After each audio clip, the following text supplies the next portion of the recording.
kwamba wamebarikiwa watu wale wazifuao nguo zao ni kwa ajili ya kuendea ule mti wa uzima, ya kwamba maana kule nje kuna umbwa, kule nje anasema ya kwamba kuna wachawi, anasema kule nje kuna wazinzi na watu wote wanaopenda maovu.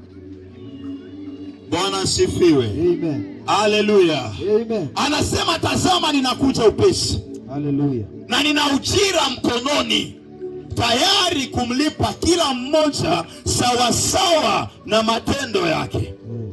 Lakini ametuambia ya kwamba ikiwa unataka uwe upande mzuri, ni ukaweze kuosha mavazi yako, ni kwa ajili ya kuendea ule mti wa uzima na kupita kwenye lango la mji. Maana hilo lango hawapiti watu ambao wamechafukiwa mavazi, hilo lango hawapiti watu waliojawa uovu, hilo lango hawapiti watu ambao ni waserati, hilo lango hawapiti wazinzi. Amesema sababu ya kufanya uingie katika lango la mji ni sababu unapokuwa nje, amesema kuna wachawi, amesema kuna umbwa. Na akisema kuna umbwa, ina maana ya kwamba unapobakia nje ya lango unaweza ukakulwa na umbwa, unaweza ukakulwa na dubu, unaweza ukakulwa na wale umbwa mwitu. Anasema pia kuna wachawi, kwa hiyo unaweza ukarogeka. Bwana asifiwe.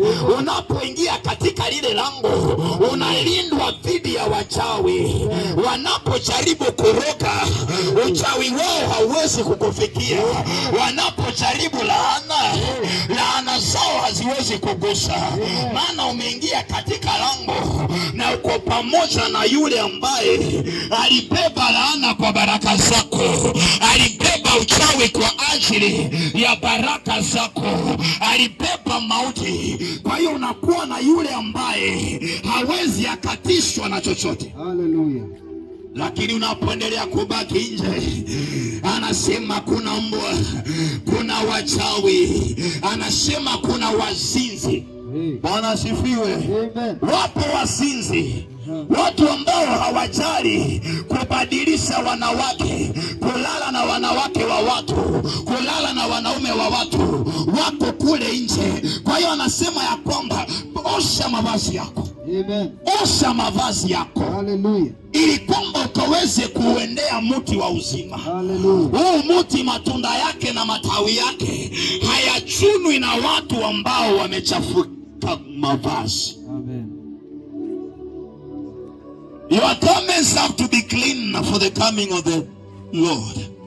Lazima mavazi yako yawe sawa. Amen. You have to wash your robe. Uko mahali pale na unanisikiliza na unasema, mtu wa Mungu, haya mavazi unaongea ni gani? Maana kuna wengi wameosha mavazi, wanaenda kanisani wanavaa makanzu ambayo ni meupe. Mpendwa, siongelei kanzu, mpendwa, siongelei kilemba, mpendwa, ninaongelea moyo wako. Je, umeosha moyo wako? Je, uko tayari ni kwa ajili ya ujio wa Mungu? Utajuaje ya kwamba haujaosha moyo wako? Unapokuwa na chuki, unapokuwa na tamaa za dunia, unapokuwa na tamaa za mwili, unapojawa masengenyo, unapojawa magomvi, inaonesha ya kwamba moyo wako bado haujaosha. Anakuja upesi na ujira mkononi, tayari kumlipa kila mmoja sawa sawa na matendo yake. Nataka ujiulize mpendwa, wewe ambaye unanisikiliza, kama akija leo utalipwa nini? Kama akija leo utalipwa nini? Maana anasema ya kwamba atamulipa kila mmoja kulingana na matendo yake mwenyewe. Amen. Wewe umetenda nini? Wewe umefanya nini mpendwa, ili kwamba anapokuja akaweze kukupa ujira wako, ujira wa kile ambacho ulichokifanya?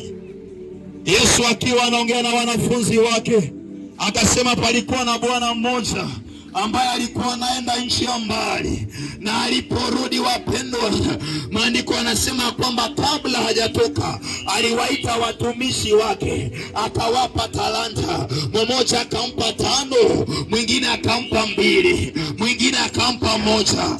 Watano aliporudi, maandiko yanasema alikuwa ameongeza talanta zake. Yule ambaye alipewa 2 akawa ameongeza talanta zake.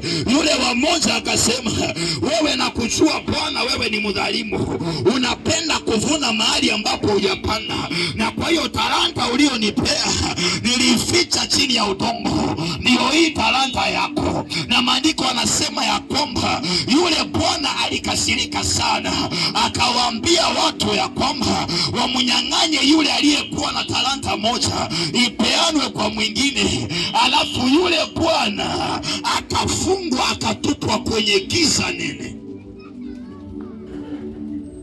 Yule bwana alirudi ili kwamba akaweze kujua kile ambacho nilikupa ulikifanyia nini, lakini akapata ya kwamba yule mfanyikazi ama yule mtumishi wake alikuwa hajafanya chochote na kile ambacho alipewa. Hakufanya chochote. Kuna watu leo hawajafanya chochote na kile ambacho walipewa, na Bwana anarudi. Mpendwa, akirudi atakulipa nini? Maandiko anasema alikasirika sana.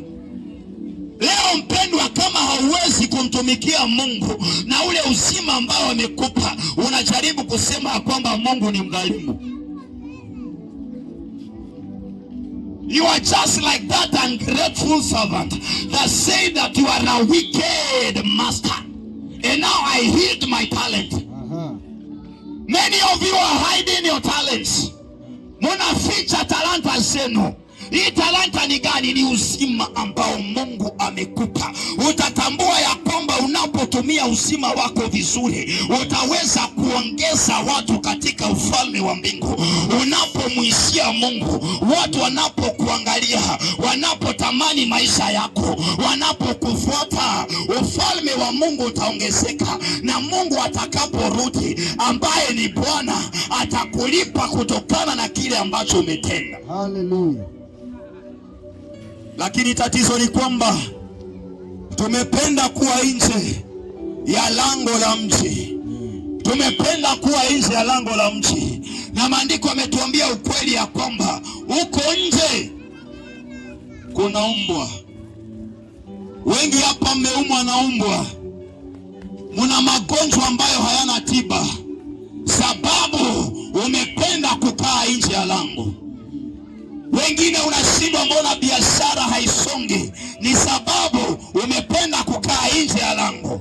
Wengine mnashindwa, inakuaje? Ni kama nimerogwa, ni kama nimelaaniwa. Ni sababu unapokuwa nje ya mji, ni rahisi kwa kitu chochote kupata nafasi katika maisha yako.